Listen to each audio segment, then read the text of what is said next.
Rush Nation. Welcome to the 5 Yard Rush NFL podcast. My name is the Joel Hewitt, and I'm the host. Shown today with Alex, the other one, can't see the woods for the trees, Woods, and Pete, the off-season champion, Melia. How the devil we doing, boys? And who cried at John Cena's last match? It got really blurry at the end, didn't it? I was watching it, and then all of a sudden, it was like somebody had smeared Vaseline. I couldn't quite work it out.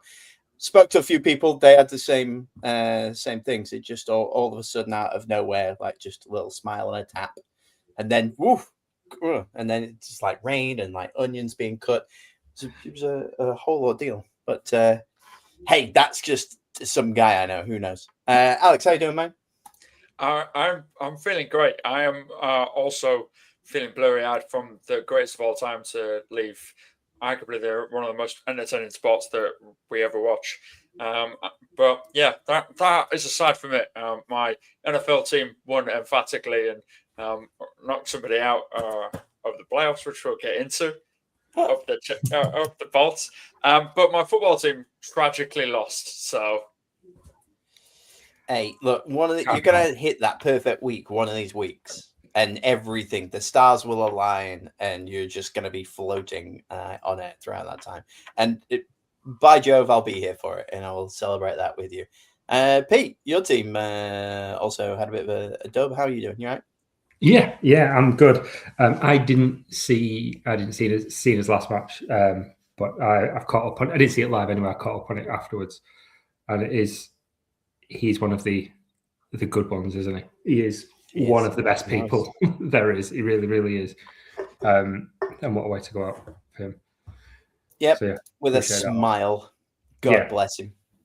So that was good. And it's been a good week. And, I mean, we're all pleased or not pleased. This might be the first time like all three of our actual NFL teams won in the same week. Probably, yeah. Which is great if you're an Alex or a Pete. But crying out loud in a week where clearly the Saints had a shot at better draft picks. They decided to ball out. Should have seen them all in their little locker room afterwards celebrating. It means nothing to anybody apart from the Buccaneers, who will probably also celebrating the Saints win for that one. But gosh, they're really pushing the ethical part of the ethical tank. New Orleans, they're testing me now. However, Rappaport did have a tweet which I really enjoyed. That's obviously Ian Rappaport, Rap Sheet on Twitter. It said, if you're looking to build culture, wins, not draft picks. Yeah. I don't think there's a particularly bad culture in New Orleans. If anything, I would like to think that the Mardi Gras state is pretty cultured. Everyone seems real happy to go there at the end of like careers and things, or get traded across, and just everyone seems to just love one another. I don't think culture is really the issue. They're not the Bengals, it's just like a shot across the bow. But mixed thoughts on this week. But let's do what we do and start with Pete and the news. Yes, sir. News from the underground. That's news from the underground, and here we are with our roving reporter, the Angel of Death. I feel like I need to put my finger in my ear while I tell you like this. Yeah, it's like wind behind you. Yeah. I mean, there's two injuries that kind of pull focus this week. Two of the biggest names, one on either side of the ball. The probably the biggest name in the sport, Pat Mahomes, went down with a non-contact injury. He's had surgery now. It was a torn LCL and ACL. Ooh, I didn't know it was both. Yeah, both them, and probably got a strain in a couple of others as well, just to complete the set. Normally, for like a normal person, it's 12 to 18 months recovery. He's got a shot to be ready for week one, but it'll be an uphill battle, and I don't think he's really going to be at full speed to start next season. So it will be interesting to see the Chiefs and how that impacts upon them, because obviously they are, as we said, they're out. That's obviously a huge deal. Well, playoffs this year. Spoilers, we didn't say it yet, even though the title of the show is Kansas City-Eliminated. Yeah. We just alluded to the fact. Speaking of the being out, one of the best tweets of like copium I've ever seen was Patrick Mahomes still hasn't taken a snap when the Chiefs were mathematically eliminated from the playoffs. There was still a chance while Pat was on the field. He went off, and then Gardner ruined it. So Pat has never been on the field for that moment. That's brilliant. Actually, love that. I enjoyed that a lot. What will be interesting is obviously Andy Reid is getting on. They've struggled this year. They've got another season. It might be a couple of year rebuild. How does that affect his timeline? Does he just walk away and get somebody else to come in? Does he ride that next season out, knowing that it's going to be probably 2027 before he can compete again for a Super Bowl? I think him and Kels, they're on to pastures new. I think. You think so? Yeah. They can use it as a good opportunity to say, you know, we've done this, we've done that, we've done the other. It's time to kind of like go and let some new blood come in and do some stuff. Yeah. I saw people talk about let's get Kyle Pitts over to the Kansas City Chiefs. Because they just watched this week's game, yeah. No, it was the a tweet before when people have been talking about basically Trav and Pitts are the same player. You know, there is no blocking going on. They're just big body receivers down there. They have very similar play styles, and you know, he could just slot into that scheme pretty well. From what the person on Twitter was saying, anyway. I don't believe everything you read, but yeah, no, I think that devil's advocate myself, like Andy Reid, maybe he says to the organization, this is my last year now. Time to start the hunt. I don't think it would be fair of him to just say, fuck this, I'm out. Yeah. YOLO. We were just talking about how we've never sworn on this podcast. I did it backwards. No, he dropped an F-bomb. I may have said something. So he dropped the censors are. Yeah, the censors will have to get out on that one. Get the timestamp. It's 8 minutes ish in, and we're. But if anyone's earned the right to just go F-bomb it, I'm out. I don't need this anymore. It's Andy Reid. It's Travis Kelce. But I don't think either of them are built like that. They are this competitive window where they'll be like, right, let's do it for Pat, man. Let's do it for Pat. Pat's not here. Let's rally and let's do it for him. Yeah. And then they'll go on his podcast and be like, yeah, we're really bad because we haven't got the greatest player in the world. Like, we haven't got him. And like, we're going to suck. It's going to be a really big transition. Oh my God, no. There's that. And then he will retire when Patrick Mahomes comes back. So Kelce has 2 years, and so does Andy Reid. And then when Pat comes back, he'll be like, I just don't love football anymore. I'm just going to go and spend my life with my billionaire wife. Yeah. After a decade more than a decade, I think, Trav, isn't he? Like, he's been around for some time. Yeah. He's already got his Hall of Fame career. He's already got his rings. He's already got everything you could possibly want in life. And like he's like a smart Gronk, isn't he, as well? So like, if Gronk's doing all right, he's obviously investing well, and he's got a job. I think Trav will be okay. And yeah, like you say, billionaire wife doesn't hurt. Yeah, absolutely. On other injury news, Micah Parsons, another non-contact injury, another torn ACL. It did not look good. As soon as he went down, it didn't look good at all. And it's been confirmed it's torn ACL. So again, that's really difficult for him. It's really difficult for the Packers as well, because not only is he done for the season when they're in the Super Bowl hunt, similar timeline, when's he going to be at his explosive best? Probably not going to be for the week 1 next year.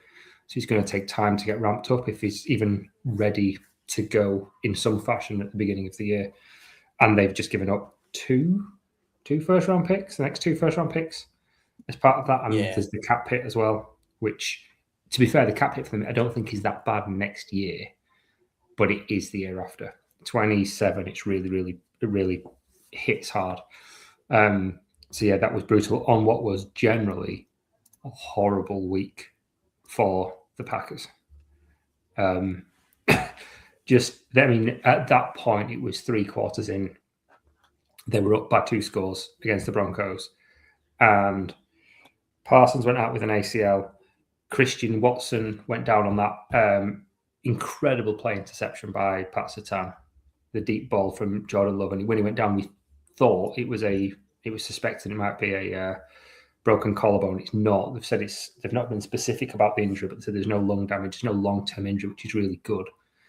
They think he might be able to play on Saturday, but it's a short week with it being a Saturday game, so I'm skeptical whether he'll be there then. But there's still a chance, so that's positive news.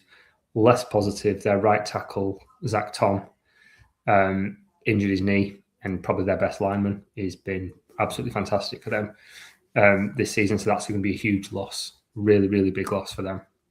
Are the Packers just cosplaying as the Lions? Is that what's going on here? Like, just, oh, you went to the playoffs with a bunch of injuries. Well, not to be outdone. Yeah. The main difference is the Packers are receiving it both sides of the ball, whereas the Lions last year, it was just their defense.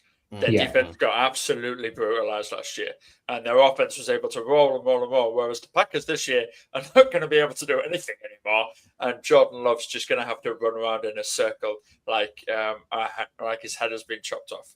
I was trying to think of what the big Looney Tune chicken was called, and I can't remember his name. It's Foghorn Leghorn, mate. That's it, Foghorn Leghorn. Thank you. Like Foghorn Leghorn. There is talk that Zach Tom might play the weekend as well. But again, it's touch and go. Their starting safety, Evan Williams, sprained his knee, though, and he's week to week, so he's probably going to miss at least a fortnight. So not as horrendous as it looked on the day, when it all just seemed to fall apart in the space of about 20 minutes for them. But still, it's really not a good position for them to be in right now. And they've got you guys at the weekend, I've just seen. So it's Green Bay, Chicago. God, that's really too close to the last time you had played one another. Like, wounds are still fresh, and now they're down to pretty influential players. You looked at that game. The most important player for the Packers on that game was Christian Watson. He annihilated the Bears. God, yeah, I forgot it was Watson that was doing all that. It just destroyed them. So I said it at the time, the reason the game was so close is because he kept scoring too fast. So without him, it changes the game script completely. It's a huge difference. And even if Tom's not fit or is not playing, and that Bears, they just constantly blitzed last time, and Jordan Love had a field day. He was like, blitz all you want, you're not getting anywhere near me. Yeah, have at it. If that line can get at him, then it could be a very, very different situation. Currently, Packers are 91% chance to make the playoffs, 54% chance to win the division, and 13% chance to make the Super Bowl. So that's interesting. They're only slightly ahead of Chicago, but that'll be flipped by the time this week comes around, I think. Yeah. I think so. I think the news of how the Watson and Tom injuries go will change that. If they are ready to go by Saturday, then I think people will be back on the Packers train and say, I think they can live without Micah. But yeah, interesting to see. They're a well-coached team, so it wouldn't surprise me at all. On that, if we're talking Bears as well, we said it last week, the Rome Odunze injured his bone in his foot. And I'd said at the time, I thought it'd probably be a 4 to 6 week injury. And then suddenly he was, we're going to be ready he's going to be playing. It's a game time decision. And I messaged you guys, didn't I, that day, and said, if you've got him in your fantasy lineups, take him out, because if he's there, he's running decoys, he's not ready for it. He's probably on a snap count. And then he got injured in pre-game warm-ups, which is almost game in a row. 5 minutes after you said take him out, then the news broke that he went that he was out as well. I was like, some kind of Nostradamus thing here. But, it's interesting because Same thing happened last week with Kyle Gordon. Kyle Gordon, yeah, he's going to play, although he's been a bit beat up. 5 minutes for, he's injured himself in warm-ups. He can't play now. And I don't know whether it was a bit of gamesmanship and Ben always knew he wasn't going to play. And a little bit of it was, let's let them game plan for a Doomsday, but we're not playing with him. It's going to be a Luther Burden week. But when he was asked about it yesterday, Ben Johnson said all options are on the table. There may be a case we need to protect him from himself a little bit so he can help us down the road. So there's a reasonable chance here that they actually shut him down until the end of the season. Maybe bring him back in week 18 against the Lions if they really need him, if it's a win and in. But to be honest, it didn't look like they needed him at the weekend. So yeah, I'd rather give him as much rest as possible if they can to not re-aggravate this, because these kind of things linger and you've got a guy running routes that can't really do anything and he actually just becomes a bit more of a burden than a help. Yeah, you may as well, even if give him this week off probably, and then next week again put him on a snap count or have him active, but don't put him out there unless you definitely need to. If seasons are on the line and such, then go for broke, for lack of a better phrase, I guess. So yeah, fair enough. Be interesting. I'm dying to see what the Bears are going to do in the playoffs. So I hope they're there with the full rack of players. Yeah, me too. Couple more injuries. Jaden Daniels has finally been shut down for the season. Finally. He should have been shut down about a month ago, but he has, and I think it's the right thing. Hopefully he can get fit because he's such an exciting player to watch when he's fit. So let's get him back for next season. And Devante Adams, that one did not look good. That he just pulled up lame on the middle of that route against the Lions. Apparently it's a hamstring injury. It's just a re-aggravation. It's nothing new. So they think it's week to week. So it's not. My immediate thought when he pulled up was, right, that's him done. He's done for the season. And then shortly after that, Puka went down as well, didn't he? But then fortunately came back in. But yeah, it looks like he's going to shouldn't be too bad. And they should get him back for the playoffs. With Adams, anyway, all he runs is 5-yard routes. That's true. He can just stand in the corner of the end zone and just wait for Stafford to throw it to him. Yeah. Stand on your tiptoes and fall over. That's it. Like those electronic goalkeepers. He's go. Yeah. He'll be fine. Yeah. And he'll still get another 6 touchdowns before the end of the season. And Ricky Pearsall, probably the most disappointing player for me all season. A guy I was so hyped for at the beginning of the year. I think I said it in our previous show. I thought it was going to be brilliant. He's not quite lived up to that, but he's still been important for the 49ers. He's aggravated his PCL injury. The extent of that is not publicly known yet, last time I checked. But there is a potential chance that he's now done for the rest of the regular season at least. So he might be back for the playoffs. Then they're not going to get a bye, are they? So this is where you start like sit people. I don't know if they've have they clinched a playoff spot yet? No, nobody's clinched. There's only 2 playoff spots clinched, isn't there? It's Denver and LA, New England. Oh, is it LA? Rams clinched in there. New England thought they had, and then something happened. Yeah. Yeah. Gee, Alex, what happened? We've still got a couple of I don't know. Probably more people have been injured. Yeah, that's injuries for now. I guess the key ones anyway. Just massive injuries, not many injuries, so that's cool. Yeah. However, there was a firing this week. Was there? Yeah, the Jets fired their defensive coordinator, Steve Wilkes. Was he the problem all along? Well, the Jets, they obviously they got a 48 bomb dropped on them this week. They were awful. They had they didn't have a single sack against Trevor Lawrence. He escaped sackless. No. technically, I'm going to bail out that one. Anyway, they also haven't had an interception this year. Yeah, which is wild. Yeah, it's week 15. They haven't had an interception at all. They've had a. I wonder if they should have gotten rid of their superstar cornerback, Sauce Gardner. Well, they're absolutely excellent run stopper, Quinnen Williams. But like they have had. This has been a debate on Twitter because they have had a turnover, but it was a special teams turnover. It was not a defensive turnover. They punched the ball out in a punt return and then were landed on the ball. So it doesn't count as the same as when people celebrated Andy Murray winning Wimbledon and saying, yes, a UK winner, and Scotland went, whoa, Scottish winner. Let's have less of that. Thank you very much. Like, he represented Great Britain in the Davis Cup. He represented the Great Britain in the Olympics. He's British. What are we doing here? Like, can't you the claim same all of debate his about things? Drew McIntyre being a WWE champion, the first like UK WWE champion. People are like, oh well, he's Scottish actually. I'm like, mate, get off, come on. Anyway, Wilkins has never been anywhere. He's been in the NFL for years, right? Mm-hmm. Everyone knows Steve Wilkins. He's a household name in the NFL. I was shocked to learn he's never been anywhere more than a year. 5 one and dones in a row, isn't it? Yeah. Steve Wilkes. Yeah. Someone keeps giving him a job. I don't know what's going to happen now. I guess the Raiders will give someone a job. The Raiders will give anyone a job. He's got an incriminating hard drive somewhere, hasn't he? Absolutely. Yeah.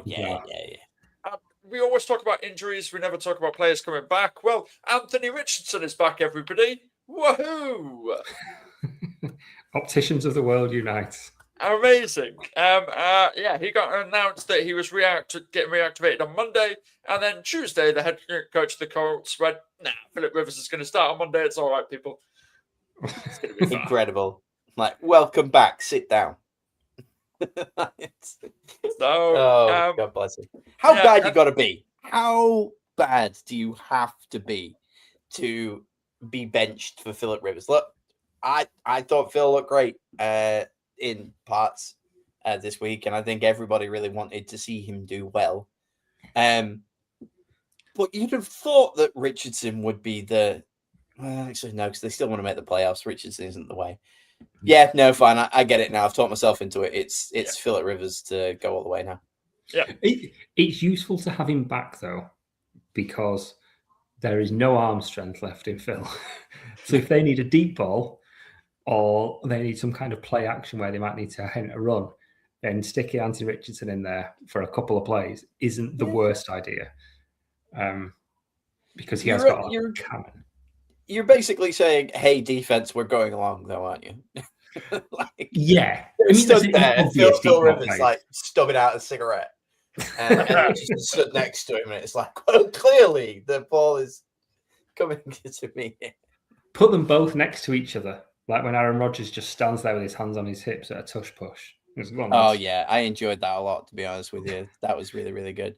I did see, I forget his name now, but there's a guy who used to play for the Raiders and the Browns. He's awesome on TikTok. I think he's trying to like get out there as a pundit nowadays. But he was talking about the way that no, I can't remember.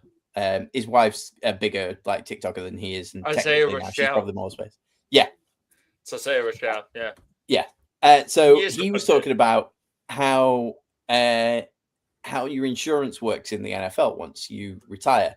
So you get 5 years of insurance paid for. So he was talking about like we had a kid and it would have been $30,000, but the NFL paid for that because I was still in the 5 years of my insurance. Well, Philip Rivers has had 5 years of his insurance and now has gone back in to start again. So when he retires again, he should be eligible for a further 5 years. Bearing in mind, he also has 10 kids and they all fall under Philip Rivers' insurance as paid for by the NFL. So, like, forget how much they're paying him. He could make it all back in premiums. Yeah, one of his kids is like 23 and they've just had a kid. That would have been $30,000 that the NFL paid. Like that kind of thing really does like make that difference. To have a decade of paid for insurance. Yeah, there's was that interview where he said, "Oh yeah, my wife thinks I'm crazy because there's times in this I've not been playing where I want to get hit," and the insurance company just be like, "Yeah, I bet you do. I bet you do." Thanks, Phil. Incredible. Oh, yeah. How was your day, honey? I just dreamt that Myles Garrett obliterated me. And his wife Did is, they? Do the Browns have the Colts? Like, surely Miles going up against him, that would be horrible, wouldn't it? Yes.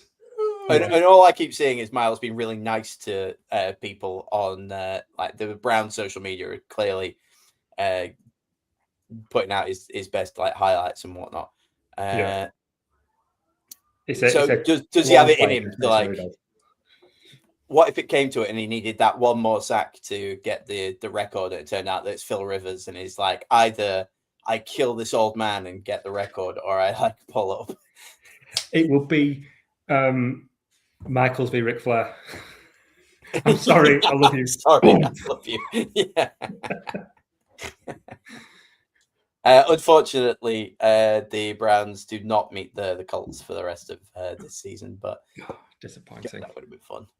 I guess speaking of, is it news? Is it bangers? Has anybody put Myles Garrett in the bangers of trash now?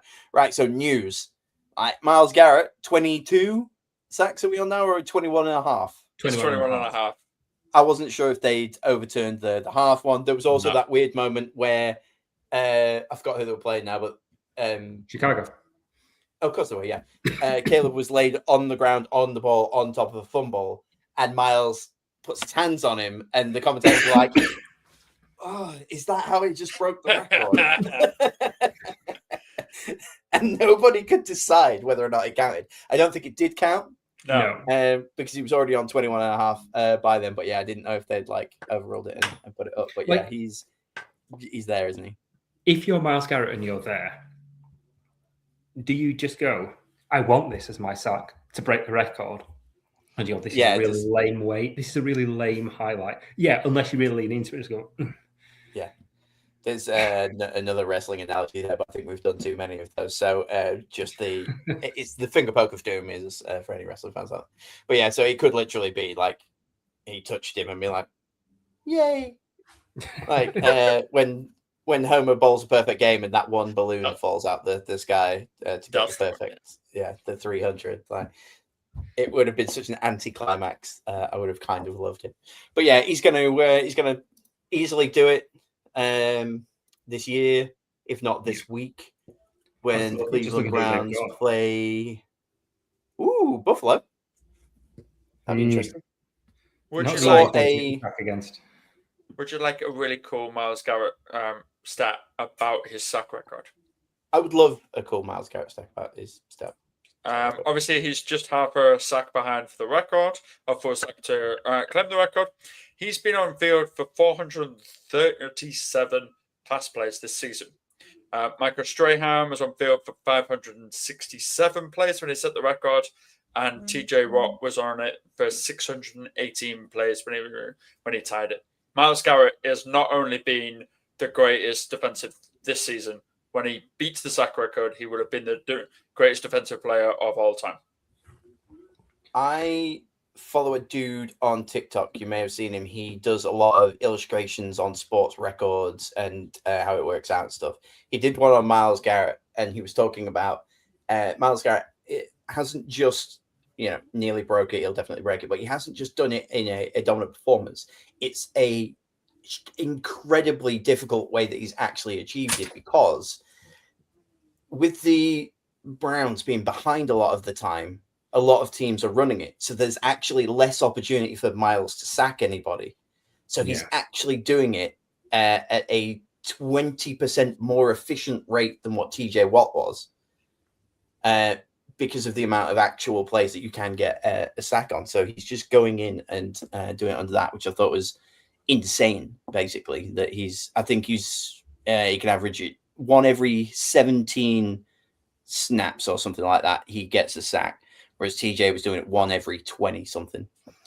And So it's absolutely mad that he's even like getting out there. If the Bills just want to be a pain about it this week, just don't throw it all.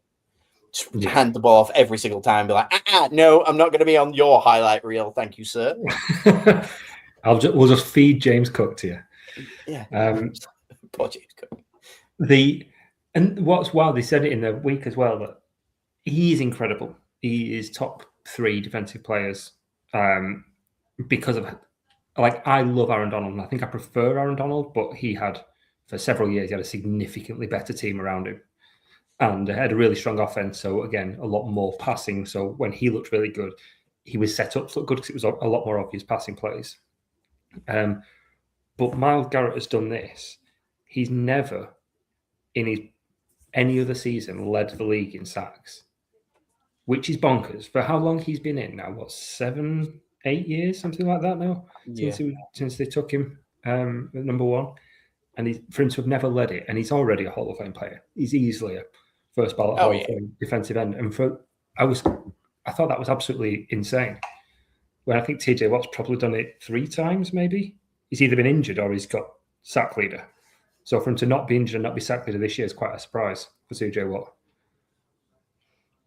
Yeah, and not to continue the glaze too much more because we have got other things to talk about, but the career sack record was done by a dude who's got like 200 and something.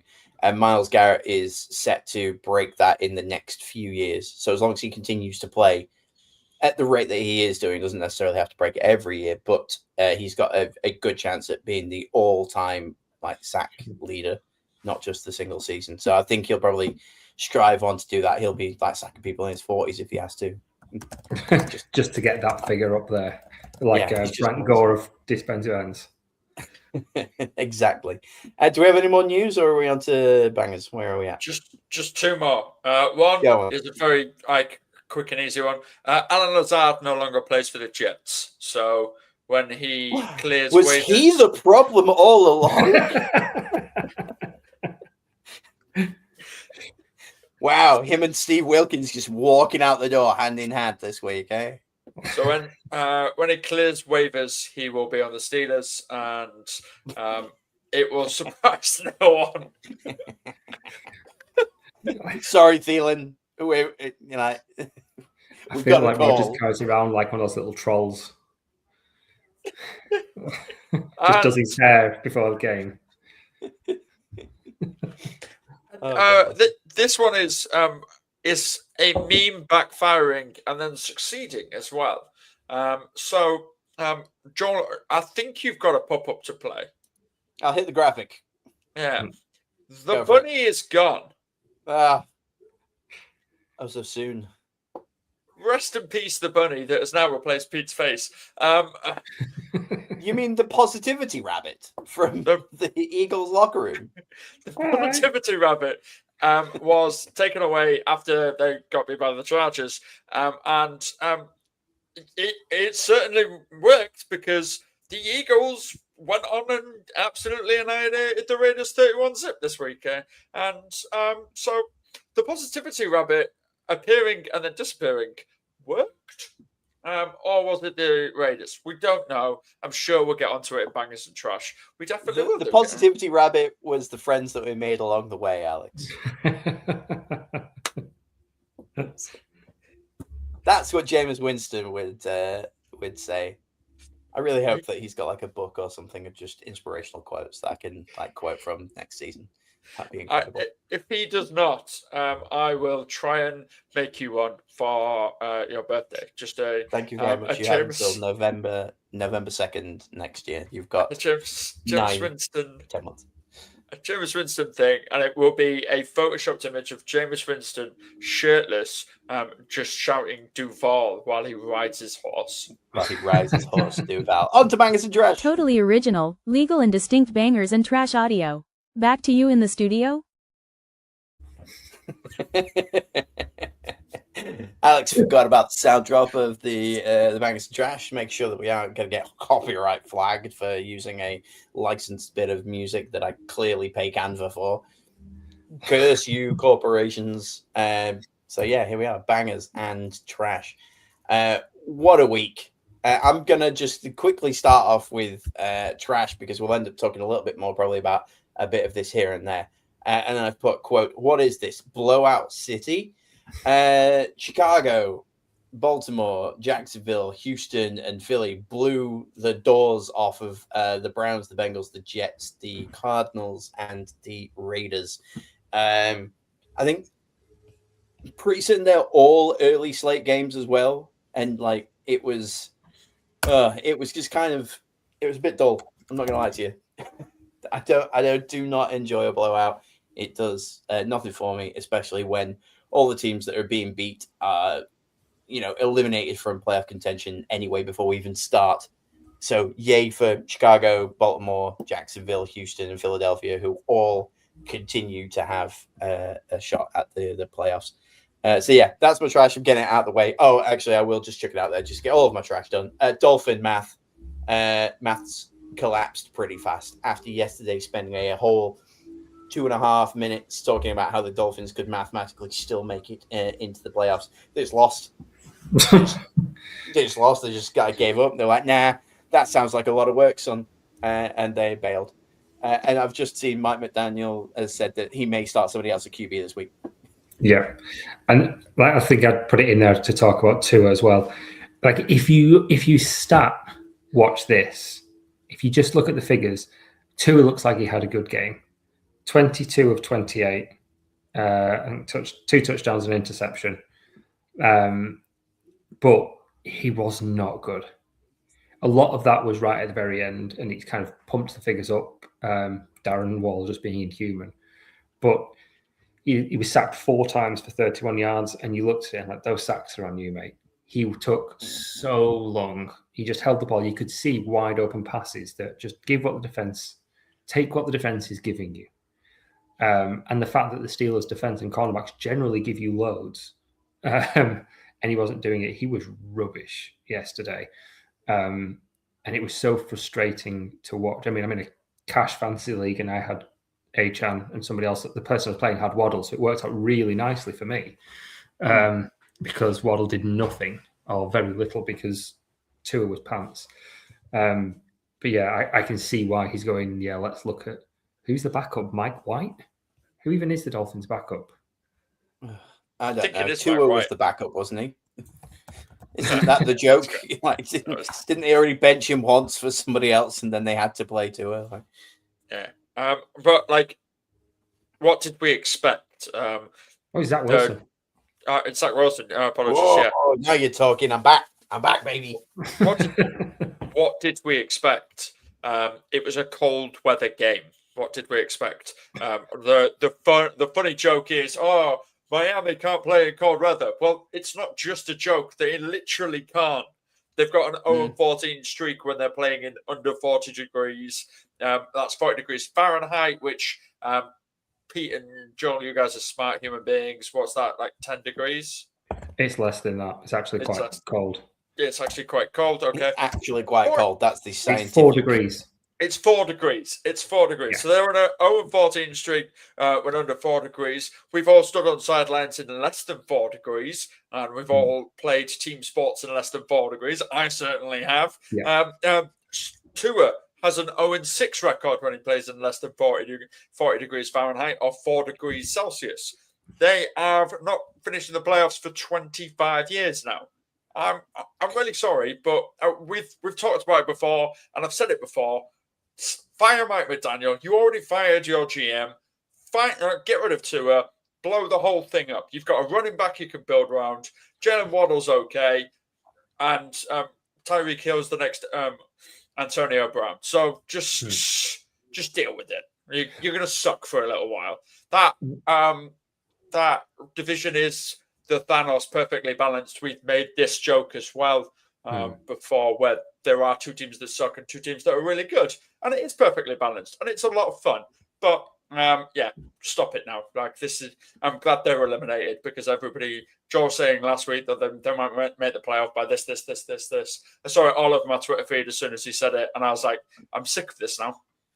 Yeah. Go away. Sure. I love it. He's had enough. The Chiefs and Dolphins still have the same win-loss record, by the way. We reported on that last week of the picture of Tiger Woods and the dude that looks John like Daly. Rob Ryan or Rex Ryan. John Daly. There you go. And they are still in lockstep. And now, what happens? Does Gardner Minshew? I just want to know which one of those two teams is going to get more wins now. Is it Kansas? Is it Miami? I've got a funny feeling it's going to be Miami. Yeah, because I've got the Jets this week, which is just like a bye. Yeah. Yeah. They've got somebody really rubbish, haven't they, this week? They are up against the. Can't see it. No, it's not the Jets. Oh, Jets got the Saints. Cincinnati Bengals. Oh, okay. So that's a good game to get your offense right. Yeah. Yeah, it's going to be interesting because they can't get rid of Tua. If they cut him this season, it's a 70 million cap hit next year. But he needs to be a very expensive backup, a la Deshaun Watson. Go and get Jacoby Brissett. If you want to run it back with Matt McDaniel and see what it's like with a better quarterback, go and get Jacoby Brissett, somebody like that, and see how he does for a year with Matt McDaniel, and then you can decide whether you need to just blow it all up and get rid of everybody after that because you can afford to then. Yeah, and you, I guess, benefit from still being able to have the Waddle and Achan in their youth. You can lose a year off of them. They're not in the kind of win now. All of our guys are starting to age out like the Chiefs are doing. So yeah, you might be right to do something like that. Just having a look, by the way, like I've just realized that in this list of things on ESPN that I look at for games, you can get a ticket for as low as $13 this week, and that would be the Jets Saints. I bet you can. Yeah, and now I'm wondering how much is it to fly to New Orleans?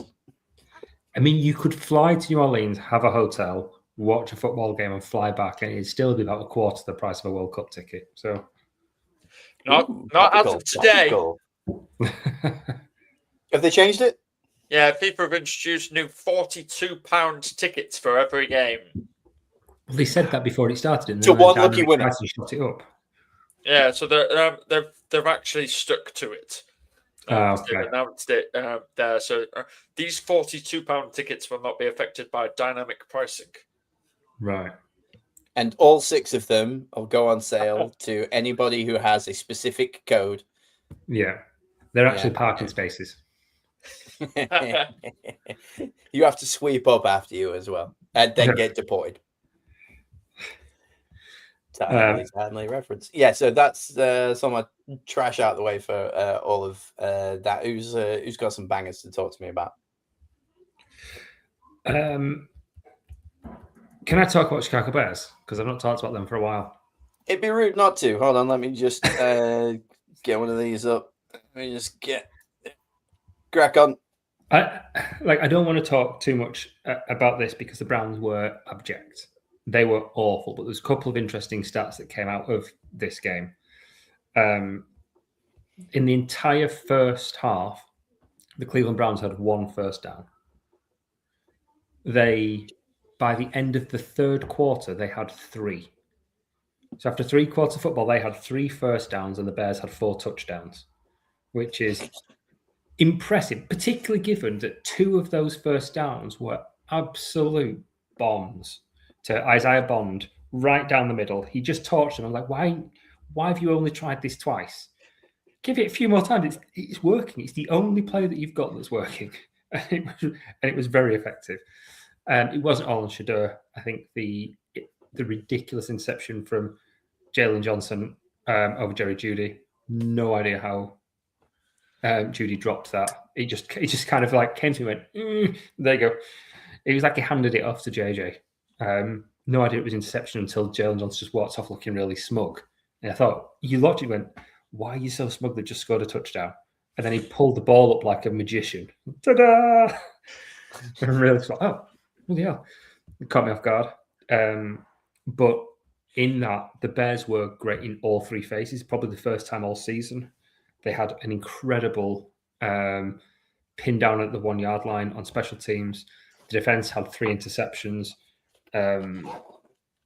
Swift, DJ Moore, Colston Loveland, Luther Burden, Caleb Williams all played great on offense. They played well all over the pitch, which was really, really positive to see. Some interesting stats. PFF's top, if you put all the wide receivers and tight ends in the league, all the rookies, the two highest graded receivers per PFF out of every single rookie is number one is Colston Loveland and number two is Luther Burden, which is an impressive draft. When you particularly consider they also got Monungai and they got Ozzy Trapio there, starting left tackle as well. The touchdown pass to DJ Moore, which was frankly obscene, utterly ridiculous. No idea how it came up. Witchcraft. I text you. I've watched it a lot in slow motion, and I still can't see it. It's starting to think it's AI. That's where I'm at now. It just all of a sudden, out of nowhere, just like. Yeah, I did really like Caleb Williams' comment on it, though. I really did. Like, he was asked about it afterwards, and he just went, "I can make any throw." Yeah, was that a risky throw? No, I can make any throw. Yes, that confidence I love. But that was his 1,000th career pass, and with that, in his first 1,000 career passes, he's thrown only 12 interceptions, which is NFL record. I think the other two are Jacoby Brissett. In the top three is him, Jacoby Brissett, and Patrick Mahomes. But yeah, it's fantastic. He protects the ball really well, and that's part of the reason why his passing stats, his completion rate is so low. Is because actually a lot of the time when he's going to take a bad sack, now less so last season, when he's going to take a bad sack or throw an interception, he just throws it away. So he does a lot of throwaways rather than put the ball into harm's way. Right, fair enough. Fuming. Absolutely livid. Pete stole my stat. That's it. Papers everywhere. I'm gonna off-rail this a little bit and just say, since we talked about the game, can I finally talk bad about Shedeur Sanders and how it's not racism? He's just not very good. No. Or have I got to wait another week? Because so far he played the Titans, the Raiders, and everyone's like, see, and then he played a competent team and just absolutely, S'd the B. It just horrible. Yeah. But like we discussed this like off pod, and I'll discuss it on pod. Like, yes, he had 3 interceptions, and they were all awful, and he didn't have any touchdowns, and they were it's really terrible. Oh my god! But like we've just discussed that, like we have no idea how Jerry Jeudy drops the ball and how Johnson turns up with the interception. For the other one, Kevin Stefanski gave him the wrong armband. Yeah. Like, we talked about Stefanski wanting to sabotage him before, and what is he doing? He's giving us more examples of it. And that's not on. And yes, that one was on him. And the third one was his fault. I will give you that. The last one was his fault. So yeah. What really surprised me is I was looking at it. The Browns had 6 penalties for 21 yards. That's not me Googling it, but that doesn't seem right because it felt like, there were 8 times and 2 of them weren't accepted. But it felt like every drive they were killing themselves with a penalty as well. They just seemed really badly coached, which was, frustrating. It wasn't all on him, but a lot of it was. They've got a bad line to start with, and that line was beat up, and he's not got very good receivers. But you'd hope to see more from him. He had a couple of flashes, but not enough, I don't think. He's done enough to start next year. New coach, new this, new that. It's similar story to Caleb Williams, really. Like it's just going to be, things will change. He'll mature another year, blah, blah, blah. And he'll be perfectly fine. And all of the nonsense that people are talking like myself will be kind of like gone by the wayside. Because, I had a problem with Caleb Williams talking a lot of nonsense beforehand. And I prefer it when the field takes the reins. And Caleb's absolutely proven me right. Do I still think he's a bit of an insufferable ass? Yes, I do. But I don't have to listen to him. I just don't watch Caleb Williams interviews, and my life is better, so I can enjoy watching him on the field. So I'm going to do the same with Shador next year. This year, I'm allowed to hate. I'm going to watch every damn thing he says, and boy, I will hate everything that comes out of him. And then next year, I'll just not listen to him and see if he's any good. The other thing, just quickly on that first, and it was a good one for the Bears, was the Packers lost, the Lions lost, and the Vikings won despite being eliminated. So it helps because they have to face Packers on the last week. So if they start to get hot now, that helps the Bears. And even if they don't, it just makes their draft position worse. So, which is a good thing. So all of those things, actually, it was as good a weekend real as it could have got. Even if the Bears are feeling ambitious and think, oh, I wonder if we can get the 1 seed. I don't think they can from the Rams and the Seahawks. So I think, do they face each other this week? That's going to be an interesting one. Yeah. But the Rams looked a bit beat up as well. So yeah, interesting times ahead, I think. Just one finally on the Bears. I saw this stat and I want it to be true completely because I think it'd be really funny that it actually happens this year. But the Bears have scored 365 points this year. The last time they scored 400 was in 2018. 1985, however, is their highest ever scoring points in an NFL season with 456. So they only need 92 points to become the highest scoring team in franchise history. You heard it here first. The best Bears team of all time was the 85 Bears. We should get that, market that as much as we can do. Alex pulled this out from absolutely nowhere, from oblivion. The 85 Bears were a good team. Wow. And not since then have they been. So, gosh, who knew? Eh? Learn something every day. You can prove anything with numbers. Yeah, I'm not going to harp on the Bears anymore. It was a good week, but it was a boring game. You're right. It was very, very, very one-sided, and it seemed like it was over pretty much from kickoff. Yeah, so it lost my interest pretty quickly because of how one-sided it was. And I didn't think that you'd get the chance to watch it. So I thought, well, I'll keep it on and I'll watch it. I was like, it was a weird kind of like hate watch for me. So not the Bears, but I had 3 games on and Red Zone on the TV. It was the Bears game, obviously a blowout. It was Jacksonville versus the Jets, blowout. And then it was Saints Carolina, and that just didn't go how I wanted it to. So it really was not the best multi-box I've ever had on my TV. But hey ho, that's how it's done. Alex, got anything good, anything bad? Got any bangers, any trash? Right, Pete talked about his. I'm not going to go in as in depth. We've already covered it. The Los Angeles Chargers beat the Kansas City Chiefs, knocked them out of the playoffs. Hooray for everybody in LA, all 12 of us that support the Chargers. So hooray for us. The cool thing is it's Justin Herbert, man. It's Justin Herbert. Like everyone says, the most important position in your team is the quarterback. The second most important position is your backup QB. The third most important position is his backup. But Justin Herbert is him. He's the guy. And I can wax lyrical about him. He's now passed Patrick Mahomes for the most passing yards in his first 6 seasons. There's only 3 people to have 3,000 yards, 20 TDs, 6 years straight. It's Peyton Manning, Russell Wilson, and now Justin Herbert. He's the dude, man. He's got an O-line of bums. He's got no real weapons that are on form or there. His running game has been hit and miss because they've been in the treatment table more than they've been on the field. And he's got one hand, and yet he's still doing all of this.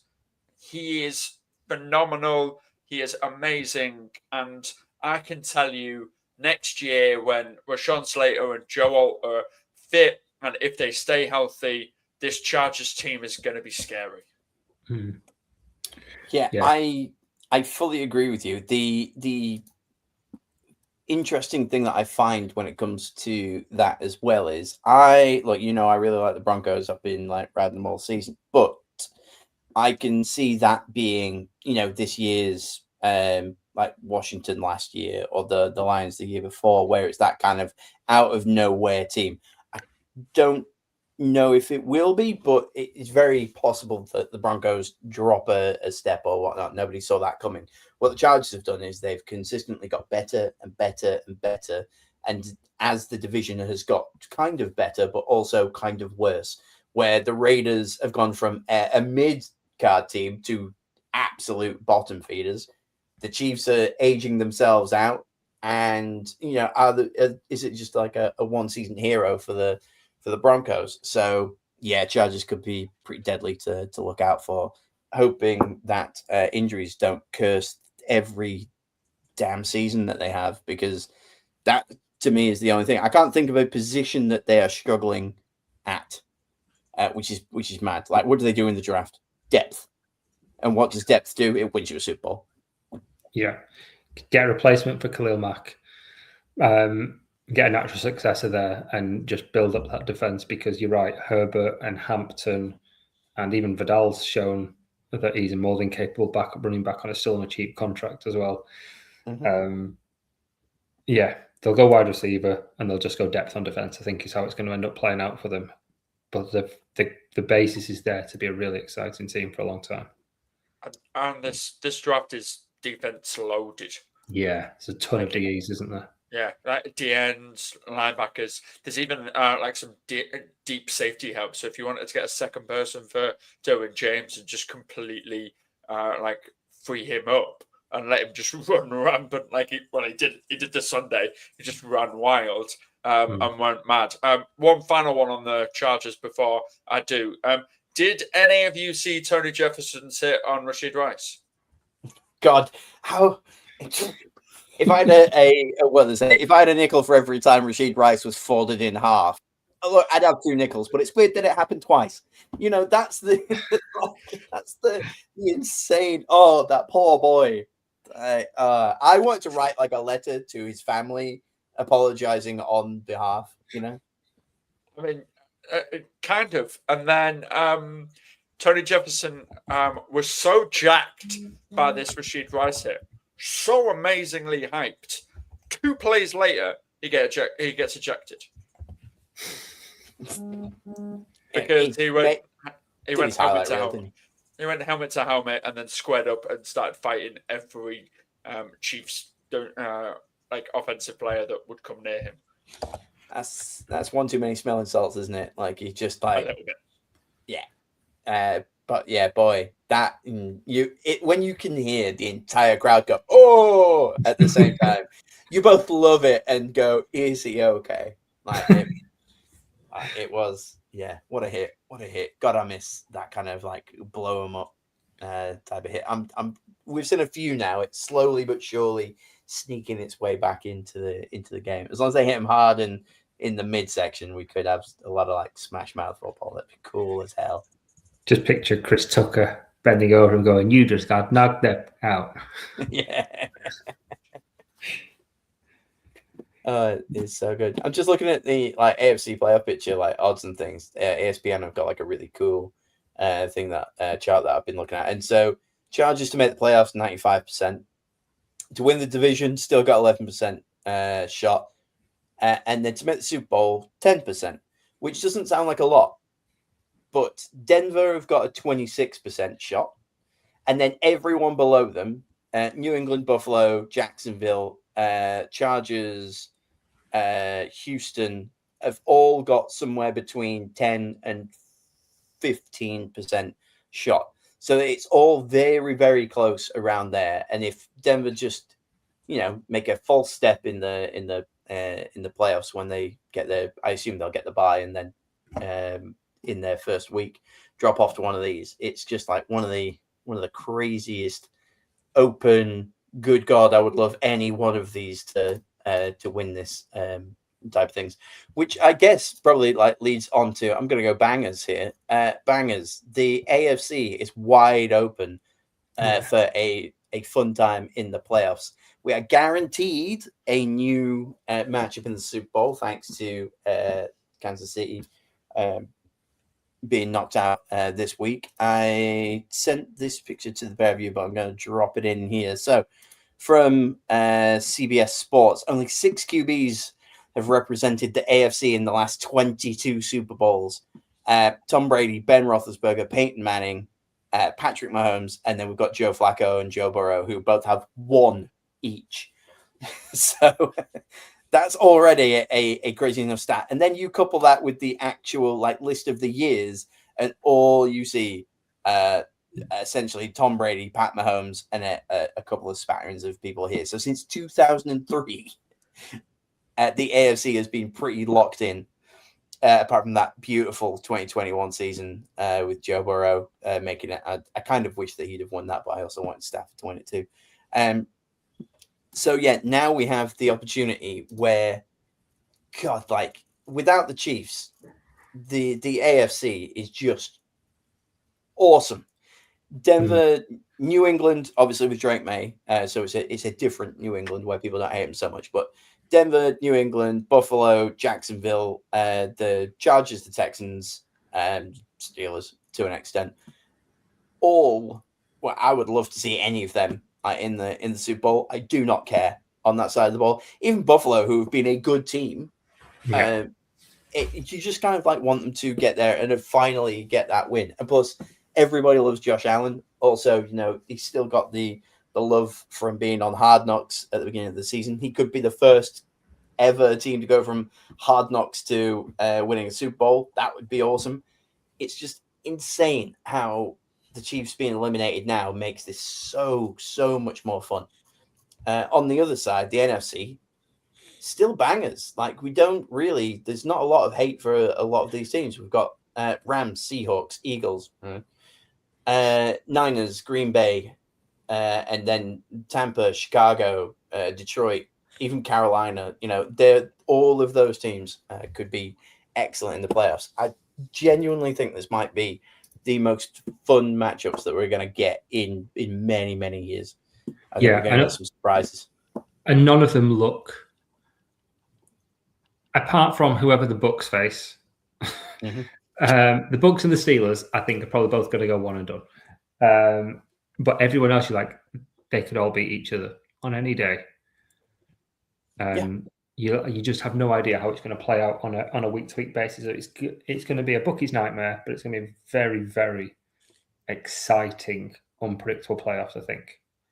NFC has always been more interesting. There's always been a lot less dominance on that side. Obviously, we've had Brady and Mahomes on the AFC dominating most of the past 2 decades. So, that's still fun. I'm ready to see Jacksonville, Chicago, Denver, and the winner of the NFC South in the playoffs. Don't care. I'm just going to support whoever it is in the NFC South. Let's just take one for the division, Rivals aside, let's go on Tampa, go on Carolina, either or. Yeah, it's like when you support another British football team in the Champions League. It's fine. They're playing Real. I don't care. I'll support them because they're more local than those people. Yes, exactly. Except if it's Man United. Oh, yeah. The dude has a point. If it's Man United, no one cares. If it's Man United, you want them to win. Man United, Real. Come on, Real. Galacticos. You're in the Galacticos. Yeah. And then I still remember, I always supported the British team no matter what because I support Oldham Athletic and they're terrible. So I still remember jumping up and cheering when Solskjaer scored the winner against Munich in '99, and the look of pure hatred my dad gave me. He just turned around and was like, "You're not my son." And I was homeless from that day on. Still is. Still am. If anybody knows a place. But yes, there you go. That's some bangers for me. God, I've been saying it for a couple of weeks, but I am so ready for playoff football now. If you could put me to sleep for 3 weeks, I'd be fine with it. Just wake me up and then be like, hey, guess what? Somehow the Chiefs came back. They could go full Palpatine. I don't know. There's going to be some kind of shenanigans going on, or Gardner Minshew happens to hit the bonus ball or whatever it is, or there's a make-a-wish thing. I don't know. We get the Chiefs somehow still managed to get in the playoffs because I've been asleep for 3 weeks. So yeah, get it injected into my veins. Who's up? Who's got something fun to talk about? I will go, but first I will add on that. I bet you if you ask Oscar Isaac, he would recite that line, but say Mahomes. Like somehow Mahomes is back. Somehow he's returned. If I ever slip into a coma, please reach out to Oscar Isaac to get him by my side when I wake up, so he can tell me that somehow Patrick Mahomes has returned to the Kansas City Chiefs are in the playoffs. Just do it. Get it sorted out. That's an obscure movie reference of the day, everybody. Let's can we talk about Christian McCaffrey? Because he is awesome and utterly disgustingly great. But he's doing it a way that we would never have thought he would have been able to do it. So normally when we talk about Christian McCaffrey, we're like, oh, he got 6.8 yards per carry. He ran 200 yards. He's amazing. No. He's going off 3.3 yards a carry. The 49ers are all planning up on him. It's Buckaroo with Christian McCaffrey, everybody. What's going to happen first? Is he going to buck off and break his kneecap? Is he going to injure an ankle? Is it going to be a high ankle sprain or a thigh? Nobody knows. But all he needs is 78 more rushing yards, 160 more receiving yards to make him one of the only 1,000 yard players, 1,000-yard receivers, 1,000-yard rushing. And I'm sorry, we've not talked about this for a little while. The MVP race is a quarterback thing. It will probably go to Drake May this year. It most likely will go to Drake May. But if Christian McCaffrey gets 1,000 receiving yards and 1,000 rushing yards, tell me he's not the most valuable player. I mean, look, hear me out. Like Myles Garrett, man. Like, why is nobody like penning him for an actual MVP season? He is literally the most valuable person on there. Same goes for CMC. Like, yeah, we barely talk about CMC on this, and he has. It feels like he snuck around and got all of these yards from. I had no idea he was that close to doing the 1,000. Bear in mind, he's done it before, so this would be the only person ever to do it twice. Wow. It's obscene. And like you say, at 3.3, this is the equivalent. This is the running back equivalent of Andy Dufresne with his tiny little hammer in Shawshank. He's just chipping away. It's taken long enough, but he's going to get there because he's siphoned the soul off the rest of the 49ers, as we mentioned a few times. He's just vampired energy off everybody and got there. And he's just ridiculous. Is that why we haven't seen Brandon Ayuk? I don't think Brandon Ayuk exists. I think he's a figment of our collective imagination. Oh, that's good. Yeah. No, I like it. Yeah, a bit Tyler Durden-y. Yeah. Like, you see him, right? Like, yeah. I see him. I'd be crazy if I didn't see him. Like, of course he's there. I think it's some kind of fever, COVID-induced fever dream that none of us have got over yet. I just want to check, when was he drafted? Because was it 2020? 2020, please be 2020. I think it might have been 21. 2020. Oh, there it is. 2020. Oh, wow. He's not real. Seriously, he appears. Yeah. It's a side effect of the vaccine.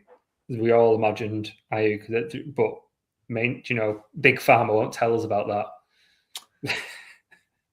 There's only one way to prove this. We ask Aaron Rodgers if he can see him.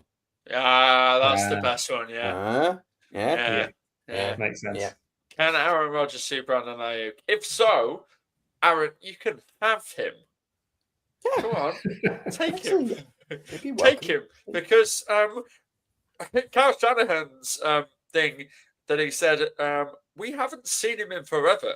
I personally haven't seen him in a month. Yes. Hasn't been an issue with our team at all. We've been plugging away. No big deal. That's fantastic. Oh, he's here somewhere. I think it kind of is a big deal, Kyle. What's crazy is he was stood next to him at the time. Well, Just leering into the camera like Death Note. the picture that I've got is he instead of talking to a reporter, he's looking this way talking. So I don't know if he's talking directly at Brandon Ayuk to make sure that it is then okay. What a conspiracy we've compiled here. Like, credit, like, all round there, guys. Like, Brandon Ayuk does not exist. That's the t-shirt we'll get made in the off season. We'll have two camps. Like, I can see Brandon Ayuk, or I can't see Brandon Ayuk, and then we'll know who's an anti-vaxxer. Like, so then when if does the curse of Brandon Ayuk, when obviously the vaccinations have been done, does that get undone when the 49ers win a Super Bowl? So the second that they win a Super Bowl, Brandon Ayuk fades out from us that have had the COVID jab, kind of like Back to the Future. yes, Maybe. I think so. I wonder if he's just like Schrodinger's receiver. He doesn't exist until we see him. We are having a generational run of references on this podcast today. Like, what a time. Sometimes we sneak the odd Disney reference in. Today, it's just banger after banger. We're cooking on all sorts of cylinders. Pete, keep the good times going. What have you got in bangers and trash, mate? I'm going to do a trash, and I just want to talk about the Bengals. I've just popped an image in there for you. The Bengals sucked. And I'm not allowed to put that image up. You're not allowed to put that one up. Is there colourful language in there? No. No, I was hyperbole. You said the Bengals sucked. I've put an image up for you. Like, careful. Okay. Yeah, they were terrible against the Ravens, and just a bit of a cryptic tweet came out afterwards. Where one of the fans was saying, at least Zach Taylor's only here for one more year. Now, the Brown family, who own the Bengals, confusing that the Bengals are owned by the Browns, are notoriously cheap. They're very, very cash poor. They can't spend very much money. So having $4 million tied up in Zach Taylor for him not to coach them next year is very against their ethos. But there probably does need to be a change, even if the issues are bigger on defense than on offense. They need to change. So somebody tweeted online, at least he's only here for one more year. To which Paul Dana Jr., who is a Bengals beat writer, but is also the chief Bengals writer for The Athletic, so he's in the knowledge, just put about that ... And it's kind of intimating that have they extended him on the down low? Have they given him an extension and then not publicized it, because it'd be a horrible PR move for a 4-10 team to extend their head coach? Particularly when they've not made the playoffs for 3 seasons. They've got prime Joe Burrow, Jamar Chase, T. Higgins. They've also got Trey Hendricks on that side of the ball. Chase Brown's looked fantastic as a running back, and they've not made the playoffs for 3 seasons.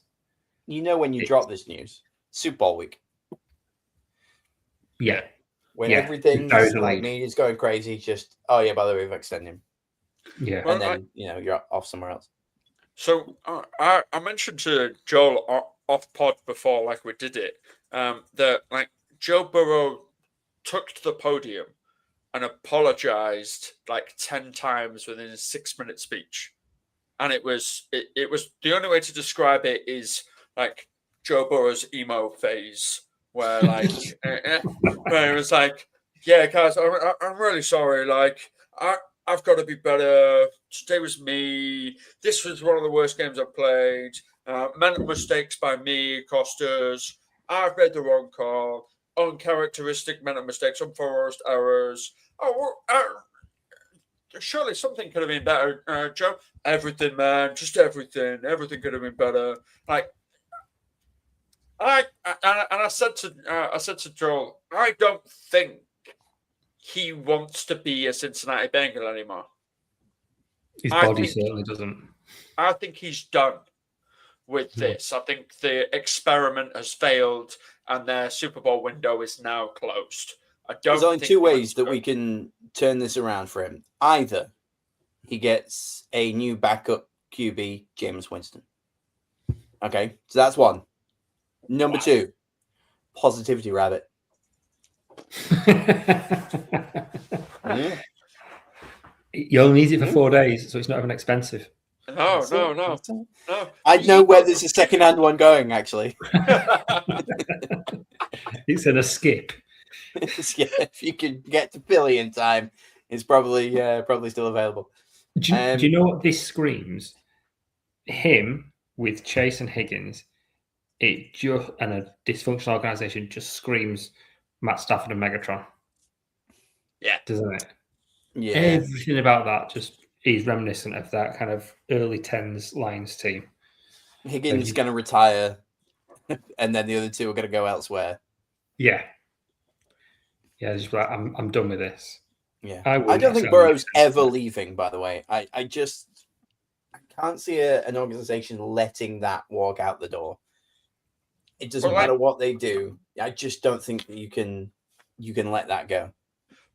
You say that these guys are like notoriously cash poor and everything like that. They're obviously Stingy as well. Yeah, they're stingy. They're literally Scrooge McDuck, right? Yeah. Minus the pile of money that they dive into. There was this pile of quarters instead of pile of gold coins that they dive into, because they are still extremely rich human beings. They just don't like spending money. But they obviously paid him very well. They would, if the right trade came up, they would surely get rid of him. But also, if Joe Burrow went to them and said, "Hey, this isn't working out. We haven't been to playoff for 3 years. I'm in. So's Jamar. So's Chase. So's all of these. So's T. All of these guys are all amazing, right? Can I have a new head coach?" Do they say no? Because I don't think they do. I think they go, "Sure, Joe, whatever you want, man, whatever you want. Yeah, we'll give you everything." Because that's the way that it should go, really, isn't it? But he said he wants Zach Taylor to stay. Because Zach Taylor works well for him. Just doesn't work well for anything else. When was that before the injury? When was that this season? Was that this week? Because That was in the last couple of weeks. Because Emo Joe, I mean, he could be completely different. We're talking Tobey Maguire strutting down the street with a quiff and a black suit. This is the kind of thing we're talking here. Yeah, I don't know is the honest answer. It's a bizarre situation where, like you say, the offense is good in his offensive mind, so he's doing what he should on there, but everything else isn't working. So something has to change, and it's not going to be Burrow. They've invested so much money on that side of the ball. Something has to give, and I just don't know how they play it out. The thing is, as well, that division is so open. Anyone could win it any year. Good, bad, ugly, whatever it is, that there's no point in like blowing it up. It's not like Miami, who have got to like face now the Patriots are back and the Bills are awesome, so you've got to do something drastic. All you've got to do at Cincinnati is make a couple of small but impactful moves. But, like, yeah, maybe get a different like head coach. And if Joe asks for one, Joe gets one. That's what you do. You keep him happy, because if you can just stop him from getting injured and keep getting hit, he's going to give you a hell of a chance to. All you've got to do is win that division, and boom, you're in the playoffs. There's a reason that Andy Dalton kept making the playoffs, because that division pretty open. What was it, every season, and then I don't think he ever got a playoff win. Dalton for the Bengals. So it's just one of them where they've got enough onside for the offense that they've really, really, really just have, well, not O-line. They've just got to start protecting Joe. And then, yeah, probably there's going to be a lot of free agency moves and trades and things to try and get that defense up. But they can still make the playoffs. Which is why I just don't think you get rid of Joe. I think that's it. And if you do, you have to send him to the NFC, because you sure as hell don't want him on the AFC side against, we've seen all of them teams that are contenders now. So you've got to sling him over to the other end. And then, you've got to try and find the right team on that side. So I think Burrow's just going to be a Bengal forever. I think they'll be in the Super Bowl within the next 5 years, maybe his last season or something crazy like that. But I think he's good enough to do it. And then we're going to be going, see, in 2025, we all said that he was going to make it. Yeah. I've got another banger if you want another banger. Yeah, get some bangers. Let's do it. Let's do it. I want to talk about, and his numbers don't jump off the page, but Jalen Naylor. J-Nay to his friends. J-Nay. Oh, God, that was a bit Forrest Gump, wasn't it? I love you, J-Nay. I saw Alex's eyes like J-Nay. He got 2 touchdowns, but it was only 3 receptions out on 5 targets for 45 yards. So the stats didn't jump out, but 2 of those 3 passes were ridiculous. They were just ridiculous receptions. Big, acrobatic. One, he fell. I don't know if you saw it. He fell, landed really hard, and was on the floor, writhing in pain. So I think it was Justin Jefferson came up and did a revive like Call of Duty and just pretended to jab him in his ribs. Yeah, and I think for a guy that he's 6th target there, maybe 5th or 6th, because he's behind Jefferson, is behind Addison, Hawkinson, Aaron Jones, maybe Mason if he's on the field. But yeah, it's probably 5th or 6th target in that. And I think he played really, really well, and he really showed out. And he's done that a few times this season as well. I think he's the type of player that could go somewhere else and really, really show out. He probably won't because it's an important part of that offense, but I think he deserves his flowers this week because he looked great. Really, really good. He's going to be in a bunch of like sleeper picks for like fantasy next year, and potentially need a guy to plug a flex spot in your fantasy playoffs. Have you thought about J-Nay? Yeah. Yeah, I can kind of see it. I can see why he's sick, though. I've realized that his name doesn't follow the rhyme scheme. He doesn't have a son at the end. So if he was Jalen Naylorson, then that would probably work out better for him. But it isn't. So that's why he's stuck to that. But yeah, good effort. Like to see fun things happening. Like you must be happy with the Vikings now that they're just not a threat. You're like you go and you can have a good time. Yeah. So there's that little bit of it that goes, oh, if JJ's turning a corner, that's just a headache for further down the line. But right now, if they're getting good, if they're just tanking their draft stock and making it harder for them to get good players, then that's great. But I just like watching good football, and he made some really, really good football plays, which made that game exciting. So I really appreciated that. I thought it was a good game in general. In fact, that was that the game with the fake kick, the fake field goal as well? Yeah. Did you see this, Joel? I didn't catch the Vikings at all. No.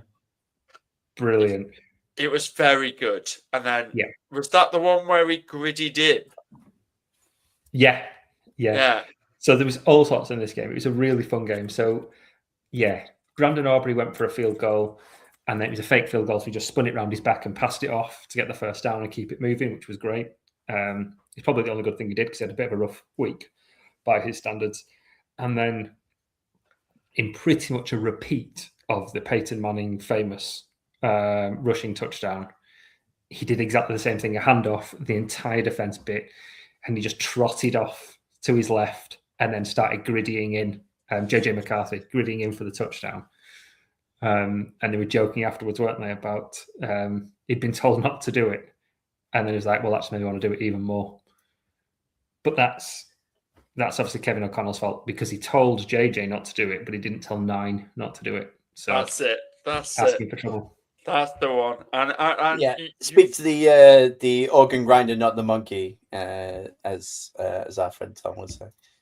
You've put me right in drastically to the greatest point that I wanted to bring up this week, and it only seems like I bring up just memes on this pod, and I apologize for all of you for that. But there is a new meme called "Getting Nined," where you get owned by JJ McCarthy's alter ego, Nine, who is just this pure rage machine. So the Dallas Cowgirls got nined this week, as obviously JJ McCarthy's pure rage machine got it.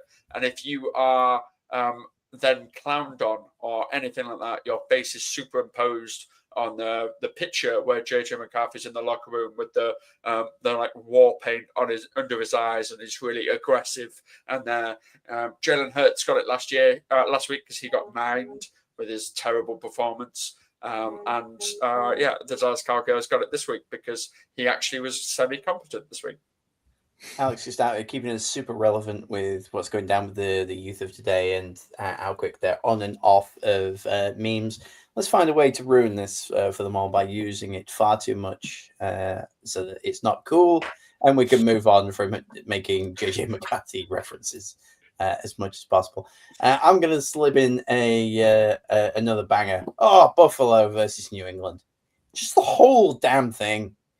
Like, there's one game every week so far for the past, since week 13, 14, 15, so the past 3 weeks where a game has been playoff football, and I've said it every week. I'm ready for the playoffs. I couldn't really care less much about the regular season at the moment, but you get a Buffalo versus New England game that just keeps going and just keeps going, and it's a back and a forth, and everyone thought New England had it, and then they just threw, 21-point lead? Yeah, crazy. And to quote Alex, who added to my note here, Trayvon Henderson is the dude. Pete was right. Yeah. Just that whole thing. Like it was just awesome.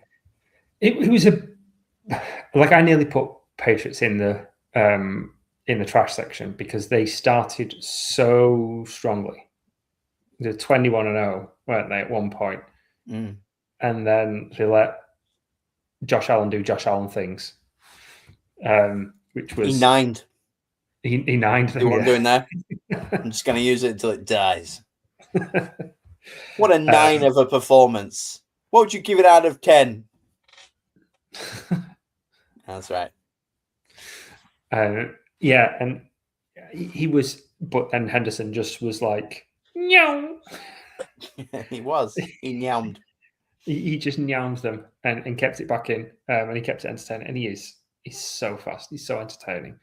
And he's electric to watch. And I think after a really rough start to the season as well, it's great that he's grown into what I always knew he could be. I feel like his dad. You know what I mean? Like what we saw at college. He thought, one arm around him and be like, yeah. I think you've got potential, son. Well, that must have been a really proud moment for you then. So that's really cool. That's way to make it about yourself, Dad. What comes from Buffalo winning there is, but the best way I can put it is in wrestling terms. Buffalo needed the win. New England didn't. If you kind of like understand what I mean, like we're trading back and forth. They're both as equal as one another. It's not like, right, well, New England have got that. Buffalo are now going to struggle a little bit in the division and whatnot. That's going to be like a really cool rivalry for a good few years by the looks of things. So Buffalo getting that win and then getting one up on New England with a few weeks to go, and now the Bills are only one win behind. Have they traded wins? Did New England beat the Bills last time? Yeah, but so that makes it lost. Interesting. Yeah, this loss cost them the 1 seed. Yes. Temporarily, potentially, but they'd have had the 1 seed. So this potentially cost them the bye, and that'd be the game that you really look at the end of the season as a coulda, woulda, shoulda. Yeah, especially because the New England now have got Ravens, Jets, Dolphins. Win. You'd think so, that's yeah. it, isn't it? Yeah. They'd have also qualified for the playoffs. Yeah. Oh, would that have been it clinched? Yeah, they'd have clinched the playoff berth if they'd won. So, like, the hats would have been out, the banners would have been down. We got playoffs since this time. Oh, it's only 2023. Yeah. What a playoff drought for the New England Patriots. You've really got a feel for them, haven't you? Well, the Bengals have got the Browns, Eagles, Jets. So win, flip a coin, win. So it could literally go down to the wire between those two on this. If the Bills beat the Eagles, then that's going to be the only way that Buffalo can get that top of the division. And the home field advantage is a massive one over there as well, you got to think. Yeah, absolutely. Absolutely. But they won't get a home field advantage because the Eagles are absolutely on cloud nine after they just battered the Raiders. So, like, that would be that. 31, absolute, what was 31 zip? 31-0? Yep. Yeah. 31-0. Second quickest game in NFL history, by the way. Wow. With all the commercial breaks and everything. All the commercial breaks and everything. Second quickest game in NFL history. That's amazing. Pete Carroll still thinks he has a job, which is also interesting. That one's cool. While his carer's feeding him soup. Yeah. And I'm a head coach. Sure you are. Yeah. Pete Carroll's not allowed to report on Pete Carroll news. That's what we need to understand from this. Pete Carroll saying he's still got a job. That's an unreliable narrative, isn't it? Like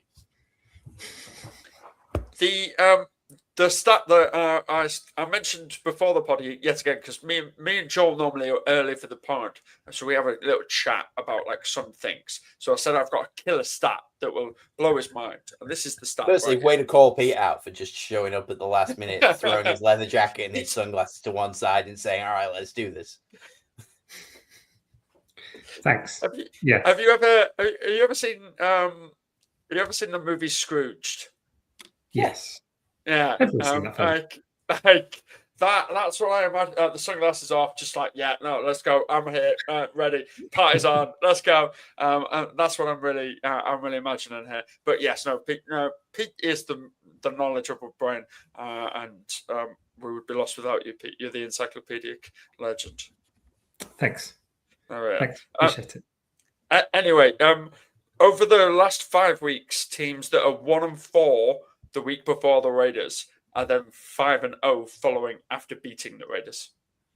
Oh, it's good luck, Chuck. It's good luck, Chuck. It's good luck, Chuck. So if you take that with what the Eagles have just done, the Eagles will then go now 5-0, which will take them to the championship game. That's a great stat. So who the what you said, 4 teams have done it? No, like previously, before you play the Raiders, the last 5 teams to play the Raiders were 1-4. They'd only won 1 game in their previous 5. Then they played the Raiders and went on a 5-game winning streak. Incredible. Wow, what a rub. Who's got the Raiders for the rest of the season? Let's have a look here. Raiders got a rough run, I think. Texans, Giants, Chiefs. So the Texans getting a win there. 5 wins in the playoffs, that takes them to the Super Bowl, surely. Giants, great, not going to matter. Chiefs, no one's watching. So, like, who really matters? Oh, they reckon as well, just as an aside, that the Chiefs being Mahomes getting injured and the Chiefs being eliminated is going to cost hundreds of millions of dollars because no one's going to tune into the Christmas Day. I was going to say episode on Netflix, but the game that Netflix have, people are going to be like, Chiefs are out, don't care. Yeah. I guess I'll spend time with my family. Aren't they playing the Commanders? Yeah. Which at the beginning of the season, before the Commanders, like, drop the ball, you go, wow, Commanders really like a kind of hot team. Chiefs are like both these guys are going to be playing. Get ready for the postseason. Nah, absolutely not. I'm not tuning in. I'm going to play Kaplunk. Oh, spoilers. Penny, if you're watching this, you may or may not be getting Kaplunk. Just saying. She's asleep. She's 5. She don't mind. She's also a dog. Really good at Kaplunk, though. Yeah. Well, I guess we'll find out. Or we won't. It could be anyone, though. Just spoiling Christmas presents out here. Pete's getting cold.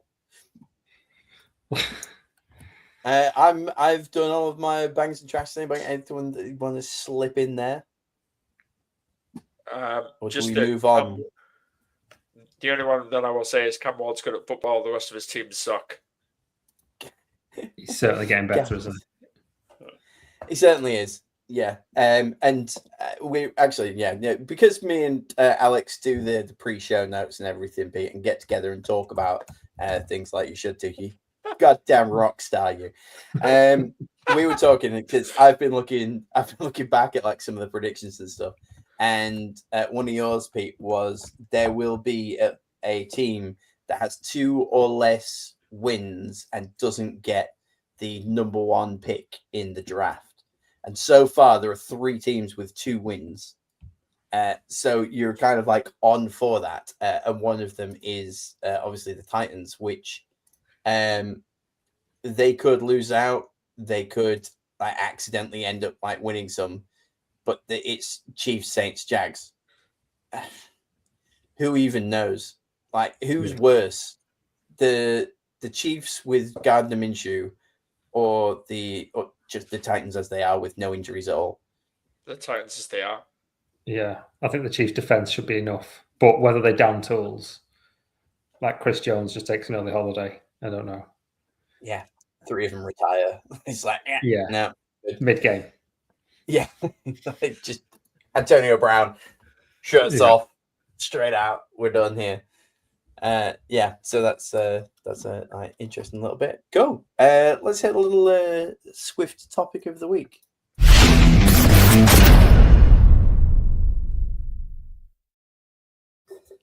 Topic of the week: hate's gonna hate. We've talked about it a bunch. Everybody's talking about it a bunch, but there's not a lot of chances to really get a good dig at Kansas City, so we may as well just go all in on it. New England and Tom Brady passed the torch to Kansas City to be the next dynasty that everyone complained about. I have led that dynasty over. I've told them, and now I need to know. Did they take it? They don't have a choice. It was like a summons. They've been. I was like, "Hey, are you the Chiefs?" They're like, "Yeah, I'm dressed as a delivery guy with a fake mustache." And I'm like, "You're no longer a generational dynasty." So what I'm saying is, I don't think we have to worry about the Chiefs forever and a day anymore. Who collectively we're going to decide now are the team that we're just going to hate on because we're sick of seeing them. You go first with this one, Alex. Alex, you've got thoughts. It's the Philadelphia Eagles. It's the obvious choice. I'm not gonna lie. I'm kind of sick of them anyway. I've said a bunch of times that I don't like the way their uniforms look because I think they are grey. Therefore, it bores me, and I hate the tush push. And I think Jalen Hurts is just spouting inspirational quotes, almost to a Winston level, but without the charm. The best thing about them, retired last year and has a wildly successful podcast and soon to have a billionaire sister-in-law. So yeah, I think they're kind of the top obvious choice for this. I was watching you type this out and then started laughing because you've put, it's already set, give the Eagles and the Pats, which actually I don't agree with because they're so much more enjoyable watching them without Tom Brady and Bill Belichick. But then I would like you to explain and say out loud your second bullet point and then explain yourself, Alex. No, being serious, it's the Jacksonville Jaguars. Why is it the Jags? Like, what's your beef there? Their owner's the worst person alive. Okay, I see. Shad Khan's an awful human being. I mean, the worst person alive is he's got some pretty stiff competition. Just in his own country. Fair play. He's got some pretty. He's a horrible human being and a detriment to the NFL routinely. And yes, he's back on his. Like he realized this somewhat around about October when we announced that they were doing a brand new stadium in the heart of Jacksonville to try and like reap all their benefits and do that lot. He employed an outside corporate man to do like loyalty programs and stuff like that. That guy didn't get vetted by anyone in Jacksonville and stole $98 million from their fans. Not from anyone else, from their fans. Their tickets are the top 5 most expensive in the NFL. It's Jacksonville. Yeah. No one cares. They are routinely give up multiple home games to do this international thing so that they will be more successful abroad. They are not the most popular team in the UK. They never will be. They are. They are the Cathedral City cheese of NFL teams, right? Don't know, people at home. Cathedral City, not the UK's favourite cheese. They just printed it on the packet and then everyone just agreed with them. That's it. That's it. I'm not paying. And by the way, I'm not paying £4.50 for a 250 gram block of cheese. We haven't talked enough about the price of cheese actually on this podcast. I think now's the time. It's not that. I will go to Costco. I'll get a kilo of cheese and I will pay £5.50 for that. I will do that. Other wholesaling warehouses with membership cards are available. But unless, Costco, you want to sponsor us, go for it. I understand the pure hate for the Jags. I don't think they qualify for the team that we're all sick of on TV because I don't think they're good enough for us all to get sick of over the next few years. Pete, do you have anybody that you think that everybody should be hating on? So I've got 2 suggestions here. The obvious one is the Pats. And the reason I think they will be in that list is because they've got a very good coach, they've got a very good quarterback, and people will be really fed up, and I'll be really fed up if they win it this year. And like, you've not earned this. You've not suffered enough to earn this joy. It's like just coming back from a couple of weeks off. It's been half a decade. Yeah. It's like having the best job in the world, then going off for a couple of weeks for Christmas and then coming back. I mean, you say half a decade, but in that time, they still got Rookie of the Year with Mac Jones. So it wasn't all horrendous. There was still hope and optimism there, even if it didn't turn into much. Mac Jones still crushing it right now. But his wife makes cool TikToks, Pete. She does. Well, yeah, there is. She makes cool TikToks. She's loved by everybody. No, I completely agree with Mrs. you. May. All right. I have no criticism for Drake May or his very wholesome family social media accounts. Just for the organization in general.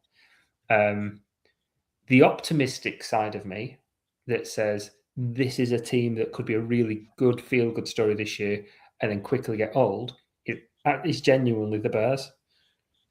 Because Caleb is growing into the part. Ben Johnson looks excellent. He looks genuinely fantastic. So he could. You want the smoke, is what you're saying here. You're like, yeah, I would kill for everyone to hate on the Chicago Bears because, like, let's remember the Kansas City Chiefs were a 1-16 team, or I guess 1-15 or whatever it would have been back then. Like they were poor. They were a very, very bad team. And they were like number 1 pick in the draft type of thing. And then all of a sudden we've had to put up with 8 years of Patrick Mahomes. And you're saying like, now's the rise. Like the king is dead. Long live the king. The Chicago Bears will be the most hated team because we're going to win 5 Super Bowls in 5 years. Yeah, you've got a head coach that looks brilliant. You've got a defensive coach who's not going anywhere. He's not getting another head coach job. So he can stick around. He can have some continuity on the defensive side of the ball there. You've got Poles. He's had criticism from people, but his drafting and his trades this year have been absolutely spot on. So if they can continue to draft like that, and some of that will come from input from Ben Johnson, from Dennis Allen, who will say these are the guys that I want, and there's logic behind it. There is a genuine potential there to be one of those teams that people just go, I'm just sick of this. Equally, next year it could just be that this turnover luck and the winning close games flips the other way. They don't even make the playoffs. But if they continue to grow like they have this year, there's potential there for a dynasty in waiting. I think the linchpin of that is Caleb Williams. Mm-hmm. Because he's taken a step forward this year. Can he take another step forward next year and be a top 5 quarterback in this league? Because at the moment, he's playing like a top 10. If he can take that next step forward and make it there, you might win more than one playoff game. You might manage to beat the Packers. You never know. Like these two things can exist in the same space. He beat the Packers last year. Thank you very much. My choice for who we hated next is this whole question was a bit of a ruse. I'm saying no one. I reckon that's it. I think the curse is gone. I think that's it. Now the Chiefs have like settled down.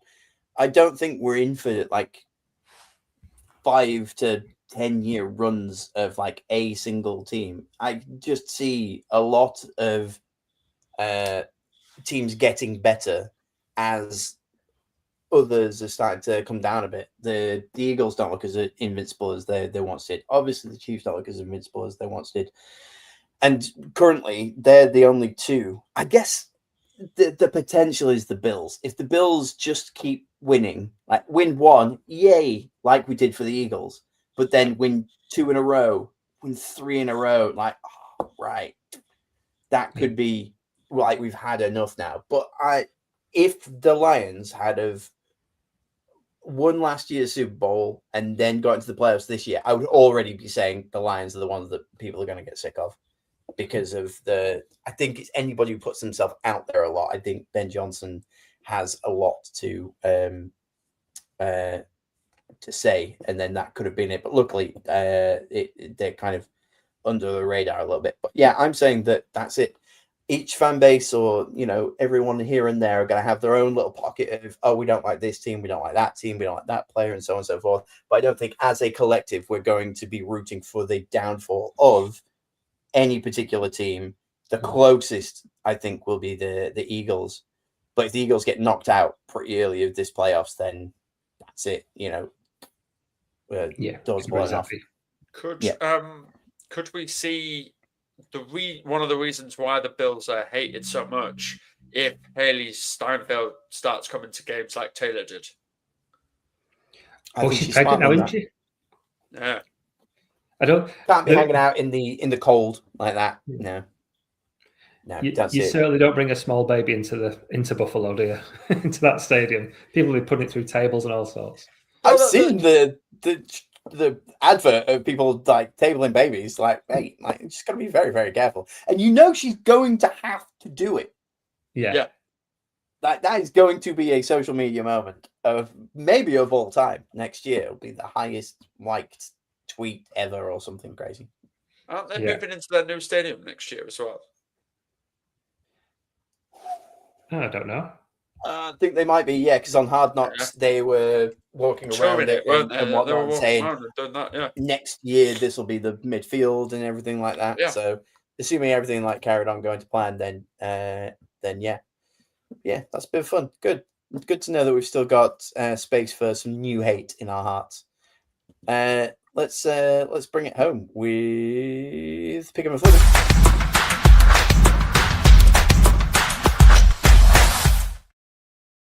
Underdogs, overdogs, wombling free. Pick 'em and flick 'em. And what a week to be me. I'm going full Snoop Dogg at Dr. Dre's star in the Hollywood Hall of Fame. Firstly, I'd like to thank me. Underdog picks. I went for it this week to try and claw myself. My aim is now top 5. I'm coming for that top 5 spot. I took Jacksonville to beat the Colts. They did. Underdog. New England to beat Buffalo. They did. Underdog. Denver to beat Green Bay. Underdog. They did. And I picked New Orleans to beat Carolina. Foolishly. I picked 4 underdogs that did it last week. I am on a tear. And speaking of crazy things that happened, S Black is not the number 1 in the pick'em anymore. Raider Butts is first overall with 148, and S Black 74 is 2 behind him with, I assume him, I shouldn't, with the next 3 weeks to go. But back to me, I'm up to 7th with 140 to 84. Alex, you held on to. Oh no, you went from. You held on to 10th with 138 to 86. Pete went down from 11th to 12th with 137 to 87. Underdogs I've got this week. I've got the underdog Chicago Bears. They don't get enough love on this podcast, so I've got them Green Bay. I'm taking the Carolina Panthers to stick it to Tampa. I think out of the 2 over the past few weeks, Carolina have looked better. So I was kind of surprised that they are classed as the underdog. I think talent-wise, Tampa Bay have got it more, but Carolina will take that one. Chargers, for some reason, are the underdogs against Dallas. I've taken that. Yeah. So the reason why that is because since Justin Herbert's hand injury, we haven't scored more than 22 points in a game. Whereas Dak Prescott has only scored less than 30 once in Dallas this season. Okay, fair enough. I still don't see Dallas beating the Chargers there. I've taken the Tennessee Titans to beat the Kansas City Chiefs, and I've taken the underdog New England Patriots to beat the Baltimore Ravens. I don't know who's picking this, but yeah. I'm mostly proud of the Titans pick of that one. I think I'm out of every Kansas City game this year, I'm now more intrigued to watch Gardner Minshew throw it for Kansas than I was to watch Patrick Mahomes. So that's like one of the games that I'm definitely gonna keep my eye on as well. Yeah, that is interesting. I followed much the same, similar to you, except I've got the Finns beating the Bengals. Oh, because it's in Miami. I think they get that one because I don't think the Bengals will be able to keep up with HR. Oh yeah, aren't the Bengals still in contention for a playoff spot? They're 4-10. I don't think they are anymore. No, I think they're out. Yeah. Oh no, they are out. Yeah, no, you're They right. are eliminated. Yeah. The only other one that I think is interesting is the Cardinals versus the Falcons, the Battle of the Birds. Oh, we love a bird off. Two absolute garbage teams. Two absolute garbage teams. But Jacoby Brissett is just absolutely balling out. Yeah, fancy gold. That guy, anybody who's struggling at QB, probably be able to plug and play him quite nicely in that matchup, to be fair, against Atlanta. Some just hella games this weekend. If you like crap teams, look no further than New York versus New Orleans. That is going to be just horrendous. And New Orleans is going to get the win there because this is just prime for, hey, let's get the 11th pick in the draft for New Orleans, because for some reason at the end of the season with nothing on the line, they're like, we'll start playing. So that's crazy. We've got 2 games on Saturday, which is kind of weird, but nice. I appreciate it. Philly, Washington, but then Green Bay, Chicago, which means early morning Sunday, get your English muffin, a little eggs and bacon situation, and watch the Green Bay, Chicago game. That'd be quite nice. I don't think I could be bothered to stay up till 1 a.m. for it to kick off, but nice to be able to catch that without having to pretend to work at the same time. Yeah, that's it. Wife's away with the kids on. His wife is away on Sunday, so I'm home alone with the kids, so I won't be staying up to Saturday because I can't do that. But in the morning, it'll be right, kids. Let's sit down and we'll just start shouting vitriol at the Packers every time they come on, like it's 1984. Ooh, lovely. Yeah, and we'll start the indoctrination for disappointment now. So yeah, I'm looking forward to that game. It should be a good one. I think that the highlight of the lot is Rams Seahawks. I am so looking forward to that game. That should be an absolute banger. Yeah, I'm really annoyed that it's the Thursday night, to be honest with you, because I would like to watch the whole thing of that one. I'm just not going to get the opportunity. Yeah, fine, I'll watch it on Friday morning, which is my last work day of the year as well. So good luck getting anything out of me for a couple of. Well, I'll watch it for you. I'll get that done. Game of the week for me. Clearly, it's going to be Denver Jacksonville. That is just going to be a monster of a game. I was saying to Alex earlier, the games that we've got on prime time, God bless them. No one cares about Niners, Colts. Nobody cares about New England, Baltimore, which means we just get to watch every other game at a reasonable hour. And at 9 o'clock, when there's 1, 2, 3, 4, 5 games going on, there's just going to be a lot of cutting back between that Denver Jacksonville game, and it's at Denver as well. It's just going to be a beautiful thing to watch. Yeah, it does sound like it's going to be a real game. I think both defenses are good. I think you can see quite a few turnovers both sides of the ball as well, which should be good. Is Harvey going to be back? You know, RJ Harvey got injured, didn't he? Is he going to be fine? Because that's going to be a big thing for Denver. I've not seen a report on it, but I don't think it'll matter too much. I think at home at Mile High, just throw it so far up. Just gonna hit stratospheres on that one. I guess the one to actually watch out on is Tampa Bay, Carolina. Yeah, winner takes the South. That's going to be it, isn't it? Essentially, I mean, obviously there's a couple of games afterwards, and things could happen, but that's the one with real implications for the two teams going head to head. And that's at Carolina as well. So that's a tough one. Alex, you're on mute, Alex. Nailed it. Welcome to our podcast, ladies and gentlemen. There it is. I've got my eye on that one, and I really am really intrigued in it, simply because it's Baker Mayfield, the champion of me this season, and also it's Carolina, the champion of Joel this season. But also Dave Canales was like, "Oh, we might introduce some more QB things with Bryce this week. He's 185 pounds. Why not do a QB sneak?" Yeah, let's do it. Sneak him in. I think maybe the reason is because it will kind of be like the dude from Who Framed Roger Rabbit at the end when he gets run over by a steamroller and he is completely flat and he's just walking around rolling, going. For comparison, I'm pretty certain I'm 185 pounds.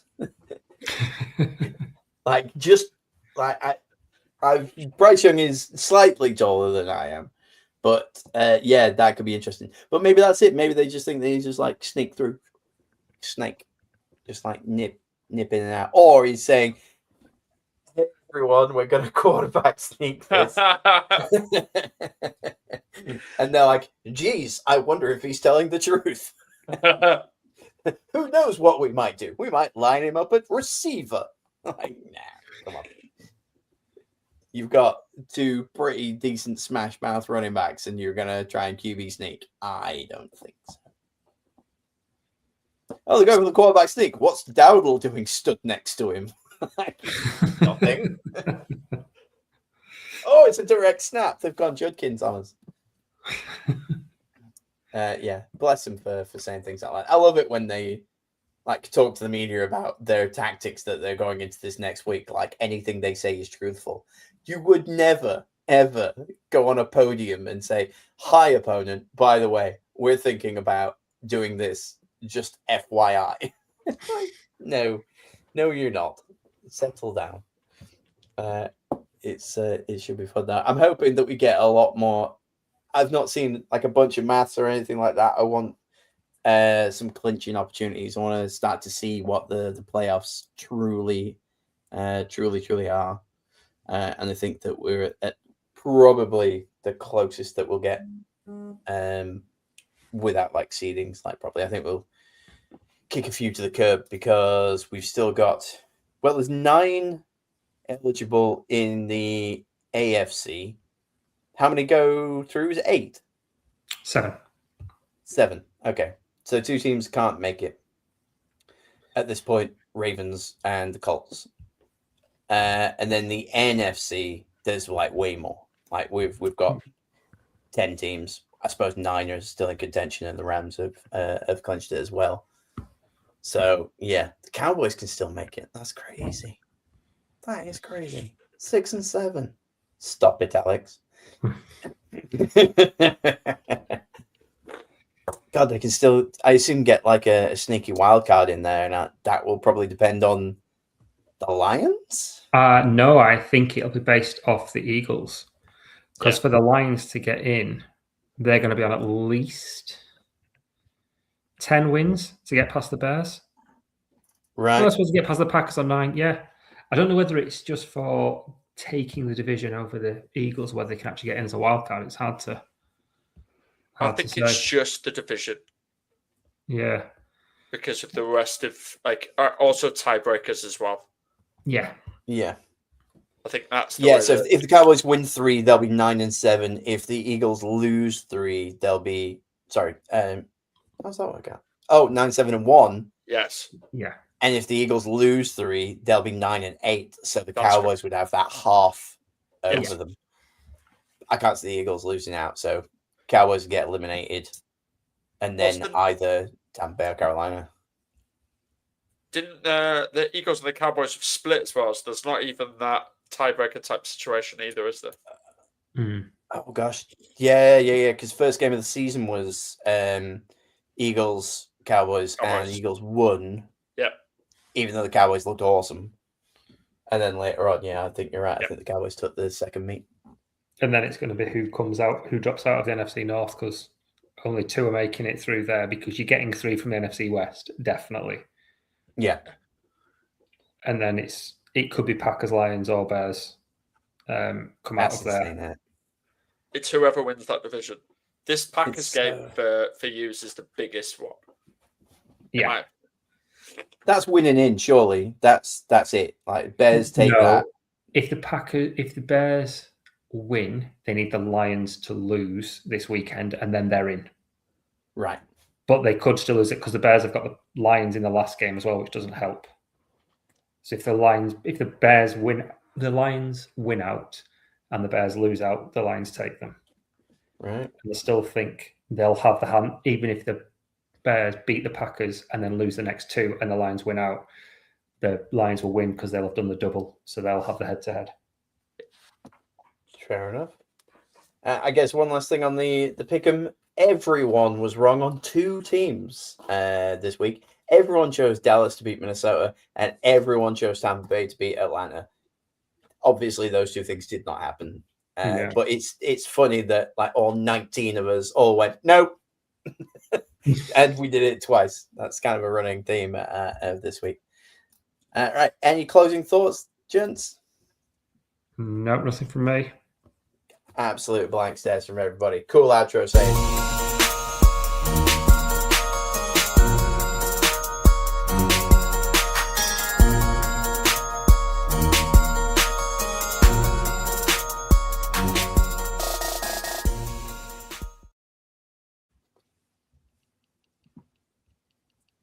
Oh, didn't see that. I was just catching up on the Friday Night Lights.